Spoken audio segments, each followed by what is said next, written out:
querido povo de Deus aqui presente, povo de Deus que irá nos escutar futuramente. Celebramos hoje a natividade de João Batista.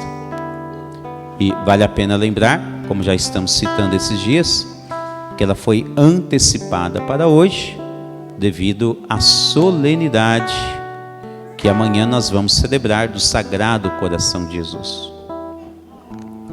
Na história da igreja, celebramos somente 3 datas de natividade. O que é a natividade? Em primeiro lugar, natividade significa nascimento. Então celebramos o nascimento de João Batista.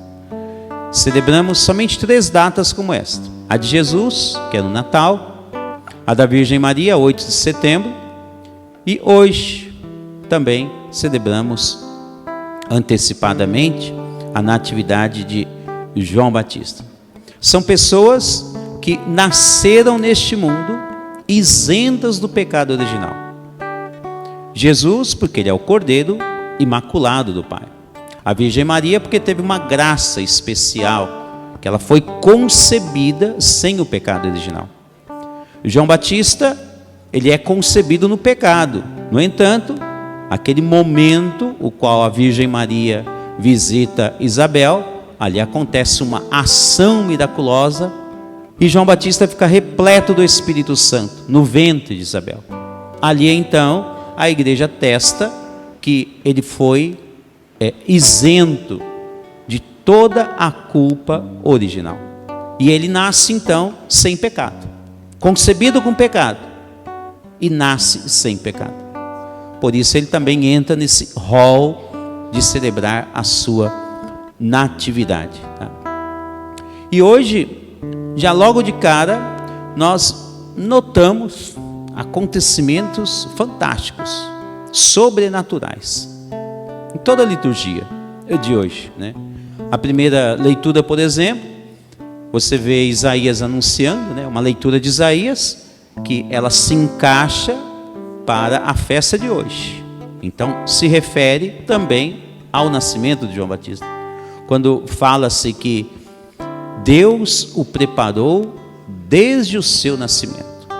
E ali fala ainda outras coisas maravilhosas, né? Deus me preparou a minha voz, a minha palavra, como uma flecha aguçada, né? E aí você percebe que é uma leitura que se encaixa perfeitamente em todos os seus moldes lá na vida de João Batista. Tamanha vai ser as maravilhas que ele irá pregar, preparando os corações para receber o Messias. E por isso nós vemos então que aqui acontece já coisas, né, espetaculares. Como eu bem dizia, né, ali o momento o qual a Virgem Maria visita a sua prima Isabel, né, com o Salvador, com o Messias no seu ventre, imaculado. Então se diz ali que acontece um Pentecostes no ventre de Isabel. E ela recebe, com certeza, né, já ali em vista da missão de João Batista, dons sobrenaturais. O dom, principalmente, que nós vemos em João Batista, né, é o anúncio da palavra. Ele recebe um dom de Deus para anunciar a palavra, recebe a graça de ter uma oratória fabulosa, recebe dons para que ele mantenha uma vida ascética, né, eremítica, porque ele vive mais em solidão, somente buscando a Deus, rezando, fazendo penitência, fazendo jejuns, né? Todos esses são dons que ele recebeu de Deus lá quando ele estava sendo gestado no 6º mês. E dons que você vai ver que reflete de maneira belíssima em toda a vida dele, porque ele foca naquilo que Deus chama ele a fazer. E você nota também que o salmo de hoje, ele complementa também esta linha de raciocínio. Cantamos aqui tão belamente, né, que Eu vos louvo, Senhor, e vos dou graças, porque de modo admirável me formastes. Uma leitura que se encaixa ali de maneira bela na vida de João Batista, porque ele vai ser formado justamente com esta graça espiritual já na gestação. Imaginou que coisa fantástica, né? Receber um Pentecostes, né? Receber ali uma efusão do Espírito Santo ali no seio de Isabel, onde a criança está sendo gestada. Que maravilha, que coisa fantástica.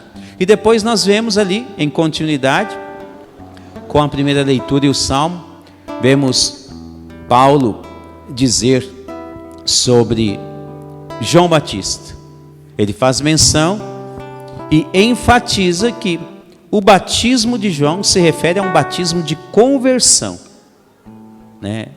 significando que é necessário, nas pregações de João Batista, que o ser humano, ao escutá-lo, tenha consciência que tem que ter uma mudança de atitude.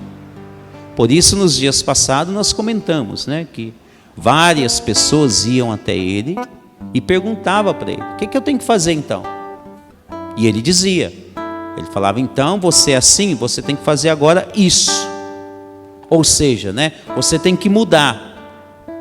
Escutando a palavra dele e querendo segui-lo, não tem como, tem que ter um ajuste, tem que ter uma melhorada, E quando nós falamos de João Batista, Batista não é o sobrenome dele.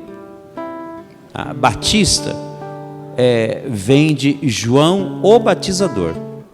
As pessoas viam ele batizar no rio e falavam João o Batizador.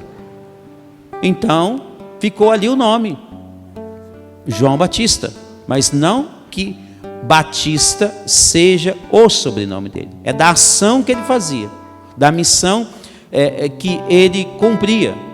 E por isso então é importante que quando nós tomamos consciência deste anúncio de conversão, é necessário uma mudança de pensamento, uma mudança de rumo, uma mudança de vida, enfim, vários pormenores devem ser observados nesta linha.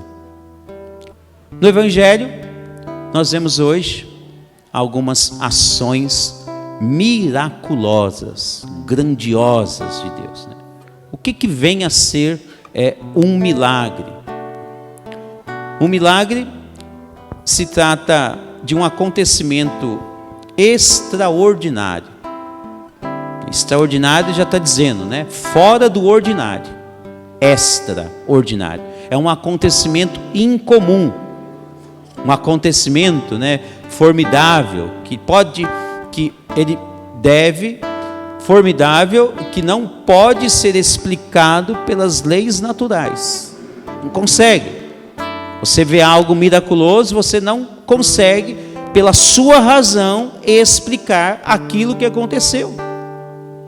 É um sinal claro de que há uma interferência divina na vida dos homens. Deus interferiu. Aconteceu algo que você não conseguiu explicar. Santo Tomás vai dizer que isso equivale a uma pessoa que fica cheia de admiração, espantada, Como por exemplo, talvez você se recorda, quando Jesus ele caminha sobre as águas e vai até a barca. Lá os discípulos olham para ele e ficam espantados, ficam ali, absortos, ficam ali admirados com aquele acontecimento sobrenatural, um homem andando sobre as águas. Você observe já os apóstolos de Jesus, no livro dos Atos dos Apóstolos, Pedro e João, quando ele sobe até o templo para rezar, lá na porta formosa está um coxo, anos pedindo esmola e coxo. Pedro e João rezam por eles, Reza por ele, aliás, né? O homem se levanta miraculosamente. As pessoas que estão lá à volta ficam embasbacadas. Elas não sabem dizer o que aconteceu com aquele homem. Só dizem, mas você era coxo. Não sabem, não conseguem explicar. Portanto, chama-se milagres aquelas coisas que são feitas por Deus fora da ordem conhecida por nós.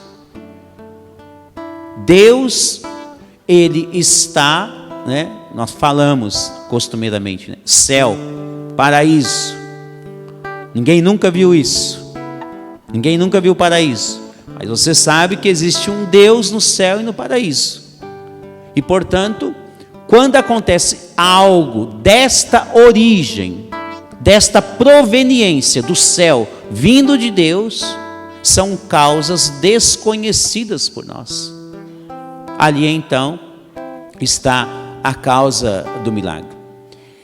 E pela mesma razão então ele é chamado de algo extraordinário, porque está acontecendo de fato fora da ordem costumeira. Daqui é uma citação da Suma Teológica de Santo Tomás de Aquino, na questão 107, que eu acabei de mencionar para vocês. Tá? Não tirei coisa da minha cabeça, não, tá certo?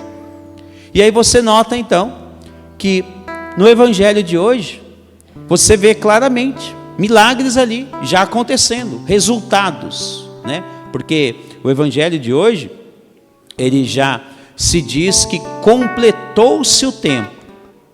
Então o milagre já aconteceu há 9 meses atrás na vida de Zacarias e de Isabel. Então ali é a primeira coisa, a fecundação miraculosa.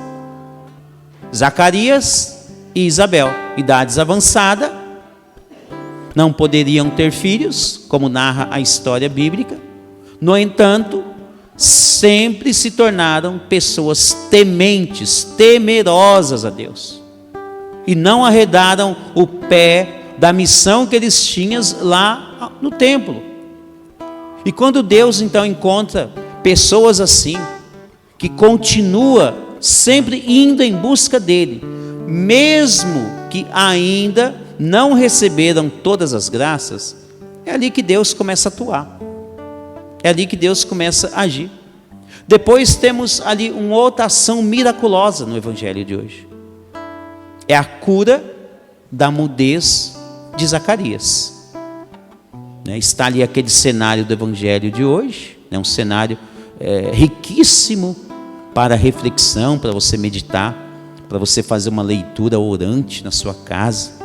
O que é leitura orante? Você fazer a leitura, você ficar ali mastigando, você vê o que a mensagem quer dizer para você. E ali de repente, se você fizer isso de maneira tão profunda, você ali já recebe graças abundantes de Deus. Então o contexto do evangelho se diz que aquele pessoal tudo no 8º dia quis ir lá na casa de Zacarias e Isabel. Muitos com certeza curiosos, porque souberam de como a criança está nascendo. Outros talvez porque era parentela mesmo, enfim. Mas muitos queriam interferir. Olha que interessante. Queriam interferir naquilo que Deus estava fazendo. Como é importante o ser humano tomar consciência disso. Não deixar que nenhuma obra humana atrapalhe o que Deus sempre está realizando ou quer realizar na sua vida. Isso é importante. Às vezes o ser humano ele não toma consciência disso, Deus começa a atuar e aí ele deixa novamente as obras mundanas do ser humano querer interferir. Estão lá uma multidão de gente, olha, o nome vai ser tal, o nome vai ser tal, coloca Zacarias, porque é o nome do pai. Não, essa criança é de Deus. Foi Deus que doou. Foi Deus que deu. Aliás, falando-se de crianças, de filhos, todos nós somos de Deus. Nós somos emprestados para os nossos pais. Somos emprestados, somos filhos emprestados do nosso Pai, porque somos de Deus. Seremos todos irmãos no céu, Todos nós, um dia, se Deus quiser, vamos para o céu, seremos todos irmãos de Deus. Viemos de Deus, voltamos para Deus. Ele nos empresta, né, para passarmos aqui. E ali você nota então a importância de que haja unidade entre as pessoas em favor de Deus.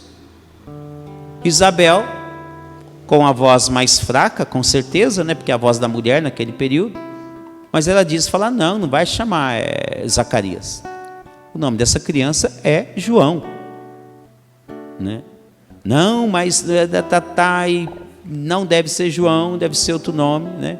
Então Zacarias, tomado pelo Espírito Santo, pede a tabuinha e escreve, né? João é o seu nome. É bonito de se ver aquilo, né? Porque ele se une à esposa dele. Ele não deixa a esposa dele sozinho. A unidade, né? Onde 2 ou 3 estiver em meu nome, ali eu estarei.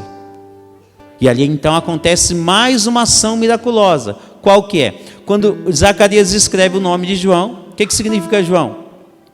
Significa Johan, que é traduzido como Deus agraciou, ou Deus é graça, seja de um jeito ou de outro. Isso acontece de maneira concreta quando Zacarias ele escreve ali o nome do filho dele na tabuinha, né? Deus agracia Zacarias. Como que agracia? Cura a boca dele. Ele estava mudo, né? Faz 9 meses que ele estava mudo. Então Deus cura.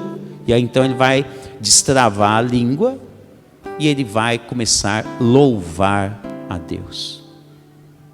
Veja como é importante a perseverança nos caminhos de Deus.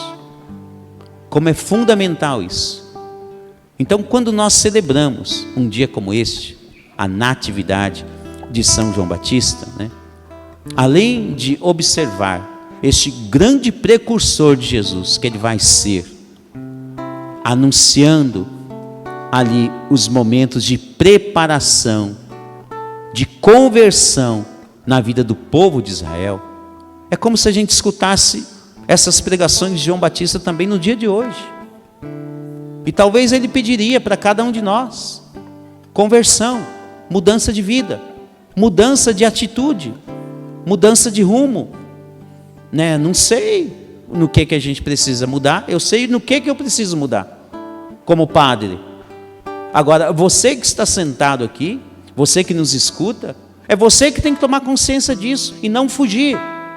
E não fugir, não ter medo de pensar que, eu estou vivendo a minha vida, está tudo bem, estou continuando trabalhando, eu estou fazendo o que eu quero da vida, então acho que não tem problema, acho que eu não preciso mudar, acho que eu posso continuar com as minhas atitudes erradas, né, contrárias à vontade de Deus. Não, é por isso que falta milagres no tempo de hoje. Porque as pessoas elas escutam a mensagem de Deus e por vezes não querem agora se conscientizar que é necessário uma mudança de vida. Quando nós mudamos de vida, então milagres podem acontecer. E aí são os mais variados. Aqui citei 2, né, que acontecem na mesma família. Mas se você olhar de modo geral, né, se você olhar de modo geral nos evangelhos, você olha lá Jesus curando cegos, você vê Jesus curando coxos, paralíticos, Jesus expulsa demônios. Repare bem que é tudo com interferência de Deus, interferências divinas. Aquilo que nós vimos aqui na explicação sobre o que é o milagre, né? Como eu disse, Jesus ele anda sobre as águas, multiplica os pães, né? Mas quem era Jesus? Além de ser o Cordeiro sem mancha, não devemos esquecer que nessa vida ele viveu também como homem e recebeu as mesmas tentações que todo homem recebe. No entanto, ele negou as tentações. Nós vemos isso principalmente quando ele vai para o deserto E ele preferiu ficar firme ali com a missão dele de Messias. E por isso então você vê só milagre na vida dele quando é preciso. Significando o quê? O milagre, ele está em plena consonância com a pessoa convertida, com a pessoa que quer mudar de vida, com a pessoa que ela não quer mais viver no erro, fazendo coisas erradas ou falcatruas por aí afora. É aqui que está a linha do milagre. E aí você vê Jesus, né? Ele cura as enfermidades diversas e por aí vai, né? E depois de Jesus, como eu bem citei, né? Os próprios apóstolos ainda na Sagrada Escritura, depois inúmeros e variados santos no mundo inteiro, que preferem mudar algo no interior da vida deles, para ficarem firmes no caminho de Jesus. E muitos santos em toda a história, você sabe que eles fizeram milagres. Ou seja, né, Deus atuou na vida deste ou daquele santo e permitiu que realizasse uma cura milagrosa, um bem para uma pessoa, uma conversão. Existem casos de santos que ressuscitaram pessoas e por aí vai, né? Por isso então é importante que, ao celebrar a natividade de São João Batista, observando atentamente o chamado dele à conversão, devemos escutar também que Deus nos chama para realizar milagres em nossas vidas. Deus sempre nos chama para realizar esta ou aquela cura de algo que nós precisamos. E é importante que nós tomemos consciência disso, porque quando então deixamos a palavra de Deus nos converter, então começa a acontecer em nossa vida curas maravilhosas, o que nós chamamos, né, de cura interior. Fica de pé um pouquinho. Põe a mão no seu coração. Vai lá. Escuta o Padre e reza com o Padre. Deixa o seu coração dócil. Amoleça a sua cerviz. Não endureça a sua face, seu coração diante de Deus. Deus, Ele quer penetrar em nossas vidas. Se você achar melhor, pode sim fechar seus olhos. E é importante que você tome consciência o quanto Deus Ele quer interferir na vida do ser humano para nos conceder milagres. E nós poderíamos pedir assim diante dessa liturgia, uma liturgia tão bela, celebrando a natividade de São João Batista, milagres, curas na vida de um casal, desde o Antigo Testamento. Nós poderemos pedir: Jesus, vem e cura toda a minha vida interior. Cura, Senhor, as minhas lembranças que me afastam, ou que um dia me afastaram da Tua presença. Cura, Senhor, a minha falta de fé. Cura, Senhor, a minha secura espiritual. Cura, Senhor, a minha frigidez com os dons do Teu Espírito. Cura, Senhor, a minha soberba. Cura, Senhor, o meu orgulho. Cura, Senhor, a minha vanglória. Podemos pedir a Jesus: cura, Senhor, os momentos em que me senti uma pessoa rejeitada, desanimada, desde a minha infância. Senhor, visita cada dia da minha vida, desde o tempo da gestação. E se houve, Senhor, ali algum momento ruim que me deixou marcas traumáticas. Senhor Jesus, eu te peço hoje, cura a minha vida, para que eu possa ser uma pessoa liberta da escravidão do pecado e possa me converter para amá-lo cada vez mais. Cura-me, Senhor Jesus, de tantos males que absorvi em toda a minha vida. Cura-me dos momentos que me deixaram marcas ruins na minha vida pessoal, com a minha família, com os meus amigos, com as pessoas próximas ou distantes de mim. Cura-me, Senhor Jesus, da insegurança e de cada um, Senhor, de todos os meus medos. Cura-me, Senhor, do medo do escuro. Cura-me, Senhor, do medo de insetos, medo de dirigir, medo de altura. Cura-me, Senhor, do medo de médicos.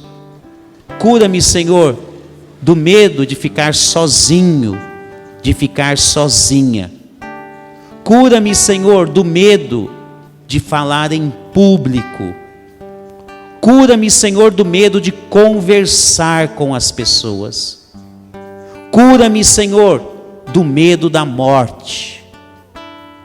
Senhor, só Tu podes nos curar.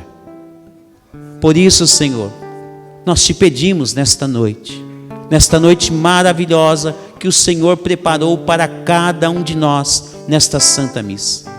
Lava, Senhor, a nossa mente. Lava, Senhor, a nossa alma com o Teu sangue e dá-nos a Tua cura. Enche, Senhor, o meu coração, os nossos corações, com a Tua paz, com a Tua alegria, com a Tua harmonia.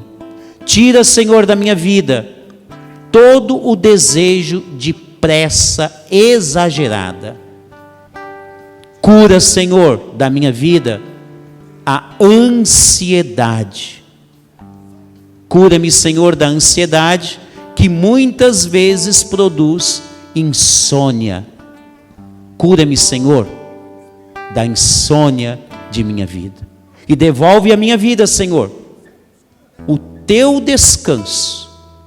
Pois o Senhor nos ensina em Tua palavra que o Senhor é o bom pastor e nada nos irá faltar.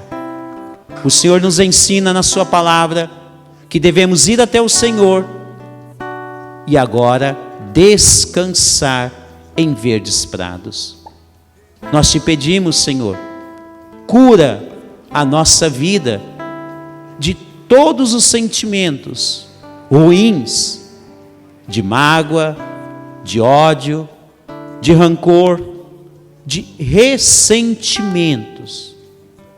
Senhor nosso Deus, nós cremos piamente que somente o Senhor pode fazer milagres em nossas vidas. Hoje nós escutamos, Senhor, milagres que o Senhor fez. E por isso nós Te pedimos, purifica, Senhor, a nossa alma de todo tipo de mal, que ela possa um dia ter adquirido. E dai-me, Senhor, a consciência, dai-me, Senhor, a conversão, para que eu não peque mais, para que eu receba as Tuas graças, as Tuas curas e os Teus milagres. Senhor, ainda queremos rezar hoje por todos os casais que são considerados estéreis. Senhor, assim como fecundastes a vida de Abraão e de Sara com um filho maravilhoso. Senhor, assim como fecundastes a vida de Ana, esposa de Eucana, com um filho belíssimo. Assim como fecundaste, Senhor, a vida de Zacarias e Isabel como hoje nós vemos no Evangelho, nós te pedimos, Senhor, humildemente e com muita confiança, fecunda, Senhor, a vida dos casais que desejam ter filhos em tua presença.